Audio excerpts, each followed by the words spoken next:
ஒரு நாள் ஆர்வமுள்ள சிறுவன் ஆறாவ புத்தகக் கடையில் நடந்து சென்றபோது ஒரு புத்தகம் அவன் கண்களில் பட்டது. அதில் கால யாத்திரை அறிவு நூல் என்று எழுதப்பட்டிருந்தது. அவன் அதை திறந்தவுடன் ஒரு பொற்கொடியான ஒளிக்கதிர் அவனைச் சுற்றி காலத்தை தாண்டி சங்ககால தமிழ்நாட்டுக்கு கொண்டு சென்றது. அங்கே மண் வீடுகள், பனை மரங்கள், கல்வி கற்றுக்கொண்ட குழந்தைகள், பண்டைய எழுத்தாளர்கள் என ஒரு அற்புதமான உலகம் அவனுக்கு முன் விரிந்தது.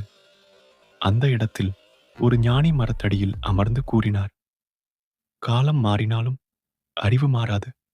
நன்மை செய், நிம்மதி பெறு. அந்த வார்த்தைகள் ஒலிக்கும் போது ஆராவ் இன் கையில் இருந்த புத்தகம் ஒளியுடன் பிரகாசித்தது. திடீரென அவன் மீண்டும் தன் அறைக்கு திரும்பி புத்தகத்தை திறந்து பார்த்தான். அதில் புதிய எழுத்துக்கள் தோன்றின.